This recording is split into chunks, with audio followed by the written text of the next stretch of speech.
friends, and welcome back to our reading of the Border Trilogy. We are book 2, The Crossing, and this is for those of you reading along, we will be discussing chapter 2 of The Crossing today after reading chapter 1 last week. So chapter 2, I know last week we discussed kind of, my feelings on it is kind of felt I enjoyed the prose, I enjoyed the environments. I just couldn't get into the characters like I could from all the pretty horses. I didn't have the same connection, to the characters. It wasn't this character focused as I was expecting. After all the pretty horses, that changes pretty quickly in chapter two of The Crossing. Now the first, the first paragraph in chapter 2. How can you not be taken by it? When the little wolves in her belly felt the cold draw all about them, and they cried out mutely in the dark, and he buried them all and piled the rocks over them and led the horse away. I heard that and I thought, wow, we're in for something in chapter 2. So in chapter 2, he buries the wolf after the wolf's death, and I'm surprised that after a whole chapter devoted to the wolf and keeping the wolf alive, that we've moved on from it. I have to think something's going to kind of it means something. There's meaning to it somehow, but I'm sure we'll find out as we move along in the story.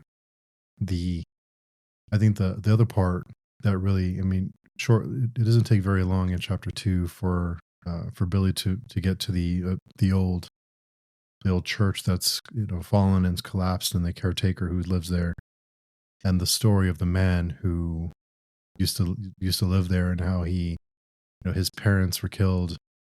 He lived there, and he had a wife and a child, and he leaves his child behind on one of his journeys. He promises his wife he'll bring a gift back to her. The child is left with the padrino, which is like, so the child is killed, and he comes back to find his dead child, and he brings the child back to his wife. And that's kind of the present that he brings back to her. That whole section, I listened to it, and then I read it, and I listened to it again, and then I listened to it again, and every time I went over this section, every time it got me. Every time it really, really impacted me. Especially there's a paragraph.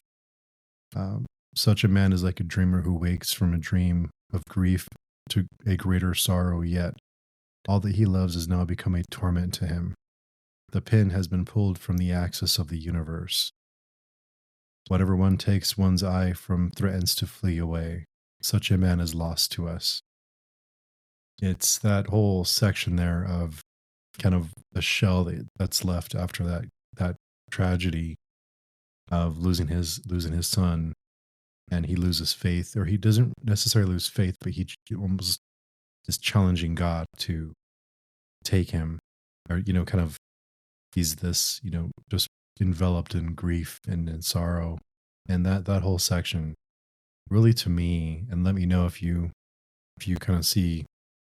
If you agree, is the whole section to me, when the man's telling the story, it almost feels like a story about stories. There's a story that's being told, there's a witness, and the story lives on as long as there's a witness, as long as there's someone to tell the story. The people in the story and the story live on, and we're all one story connected. And eventually we get to the point where God is the witness of every story in this section. Kind of, there has to be someone to witness it, someone to retell the story, and the story will continue. And that whole section to me was, wow. I don't know about everyone else reading along, but that whole section really got me. There's so many great lines in that section. There was another line that I wrote down as I was reading it, and I just had to share it. It was life is a memory, and then it is nothing. And that is another line that just, beautiful, beautiful. I mean, yeah, I just very, very taken by it. I just loved that section. I adored it. I'm going. There's certain things you read that you read and you can it affects you in a certain way. This section I will go back and read just for fun at random. I know I'm going to go back and read that section over and over and over again.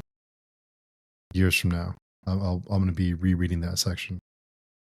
After that, Billy moves on. He's trying to find. He goes home. He finds that his parents have been murdered. Boyd was able to flee.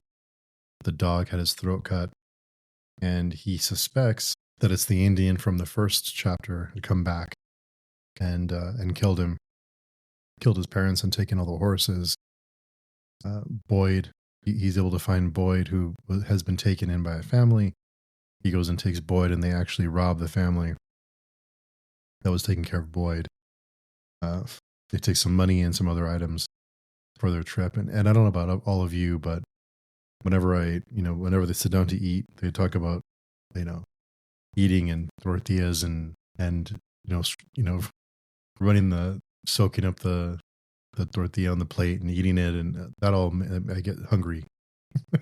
I get hungry reading these sections and listening to these sections. And I'm not sure about everyone else. And if you've never tried pinon seeds, I definitely recommend them. Highly recommended. I'm not sure if they're a thing most places, but here in certain places in the Southwest, they're definitely a thing. So delicious if you're into that sort of thing. So after that, after he takes Boyd, they're determined to find who killed their family, who murdered their parents. They go and they try to track it down. They find, they find the horse that was one of their horses that was taken. They were able to take the horse, and they try and backtrack to find who sold the horse, and try to kind of go reverse and try to find where did who came to sell the horse. They find a horse wrangler. I really like this section too, where the horse wrangler talks about how he has to kind of read people. He has to be able to lie. He has to be able to. It's a dangerous business, so he has to be able to lie and to catch lies. And he tries to catch the boys in lies because initially Boyd is waiting outside, and Billy's talking to the man, and he brings in both boys and he tries to catch them. He tries to ask them questions about where they're from, because Billy tells him we're from New Mexico, and he brings in Boyd and he says, "Are you from Texas?" Because your brother tells me you're from Texas, because he wants to catch them in a lie. I thought that was really clever. I thought that whole conversation was very well done. There's a few, there's several lines in this chapter that just beautiful, beautiful lines, but there's a few in that section too. The boys then leave, and they're trying to track down this horse wrangler who they're warned is very dangerous. But they're trying to find who killed their parents, and they go trying to find this man who sold the horses to the horse wrangler. They try to find out who it is, and along the way they run into a young woman who is on the trail. They pass her, and then they pass two men who are headed the opposite direction, who they know will cross paths with this girl, and they wait for the girl to try and make sure that she's okay. She never comes, so they backtrack and they try to find the girl. They find that she's been taken basically by these men, and they very quickly figure out that these men do not have good intentions, and they plan to do very bad things to this woman, this young woman. They were able to this section. I thought the tension is built very well at the conversation, because Billy goes in first and he talks to the men. He tries to kind of tries to talk to them and try to see what their intentions are. And Boyd is able to come in and can kind of rescue both of them. And this section, I thought it was set up well, and I'm glad it didn't turn into some kind of battle, because the boys would have been outmatched. So I'm glad it didn't turn into a gunfight, that they didn't have to use a shotgun. I'm glad that that didn't happen because that would seem a little bit out of place. This book feels very grounded. And if they would have gotten into a gunfight with two men who seem to be fairly formidable, then they would have not have survived. So I'm glad that they didn't turn into a gunfight and they were just able to run, because that seems like something more reasonable, that they would survive if they tried to run away instead of fight. So they leave, and that's kind of where the chapter ends, because the young woman is there trying to, kind of taking care of them. She can't speak English, but they're able to communicate enough to where she knows that they're there to help her. So she starts to kind of care for them and make them food, and try to kind of, do things for them to keep them, kind of repay it, and to have some, thank them for, contribute to the group. Because on the trail like this, or on a journey like this, everyone has to pitch in, and she's able to do those things, and she knows what she's doing. So I'm wondering if this is a lasting friendship or if it's going to be temporary, because you never know with this series. But I hope it's lasting. I think they make a good team, and I hope that we at least get some more time with this young woman to find out more about her and where she's from and what her story is. But this whole section was was just great. I love this section. This, after being, I wouldn't say disappointed with chapter one. I would say chapter one just didn't have that, kind of didn't grab me the way that I was hoping it would. Chapter two definitely did that. There's a line, the when the man from the story is speaking, and he says, he says something like, he says the words as if he's tasting them, because and McCarthy does these little details in the story. He will talk about, like Boyd is stomping the heel of his foot in the dirt, or they have conversations and he doesn't fill in the whole conversation. He just tells you the man told him ABC, instead of elaborating on everything when you don't really have to. And I think that is very, it keeps the story going. It doesn't get bogged down in a conversation that you really don't have to have. That won't bring much. The especially the section of where it starts off about the man who lost his family. Talks about nothing can be dispensed with, nothing despised, because the seams are hid from us. You see the joinery, the way in which the world is made. We have no way to know what could be taken away, what omitted. We have no way to tell what might stand and what might fall. And those seams that are hid from us are, of course, in the tale itself, and the tale has no abode or place of being except in the telling only there in lives, and makes its home, and therefore we can never be done with the telling. I mean, geez. Beautiful, beautiful. And it's funny because I've always kind of, I'm not smart enough to know exactly how to describe it, but McCarthy has this kind of rhythm to his writing that when you're reading it, it took me a little bit of time to adjust to it, because it has a kind of a different kind of rhythm to it. And it translates into audio very well. And I've been listening and then reading to the book and going back and finding my favorite sections, because this section is just full of really, really great sections. So yeah, the chapter two has been just, I loved it. I just adored it. One of my favorite chapters, even, yeah, I loved it.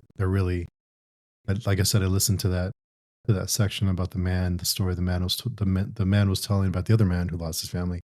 I listened to that. I went over that so many times. I read it over and over again, and it really got me kind of, like a gut punch, and really got to me.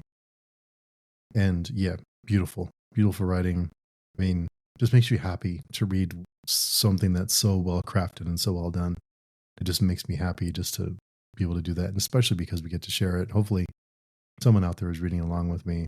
Kind of feel like I'm speaking into ether, but hopefully somebody, a few of you are reading reading along, even if it's a reread or first time. I'd love to know what you think. If you have any favorite lines, any favorite sections, any feedback, let me know. There is a link below we send a message directly to the podcast, or you can join us on the forum and discuss it there. We are always looking for fellow like-minded people. We're a small but tightly knit group, and we always like making new friends, people who will fit in. Yeah, like I said, a great chapter, great lines, very memorable, great character development. The parents being murdered, I did not see coming. It's just one thing after another.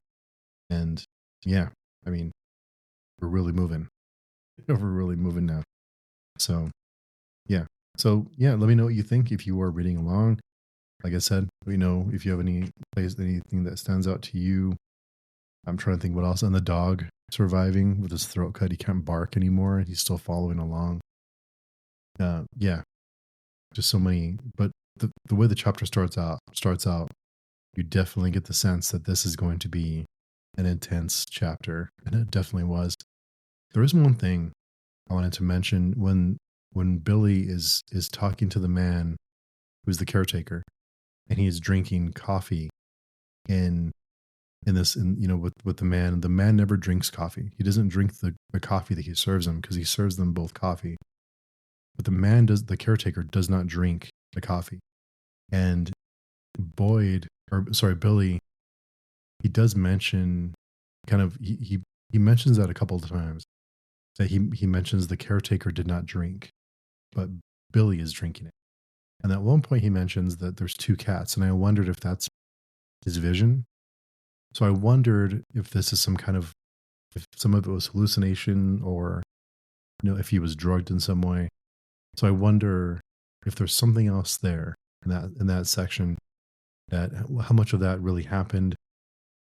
I wonder, maybe I'm looking too much into it, but let me know if you notice that too, because he does mention that how black the coffee is, and he's drinking it, and the caretaker does not drink it. I wondered if there's something else going on there that we aren't aware of just yet. But yeah, that is chapter 2. I've gone on for longer than I anticipated. Yeah, thank you for reading along. Next week we will discuss chapter 3. And yeah, I'm looking forward to the next chapter. Hope you are too. And if you are reading along, I'd love to hear from you. Let me know if you are coming on the journey with me, or if you're just listening because you love the book. That's awesome too. So we will talk again next Wednesday for chapter 3. Until then, I hope you're having a great time, and I hope you enjoy your reading. We will talk to everyone very, very soon. Thank you.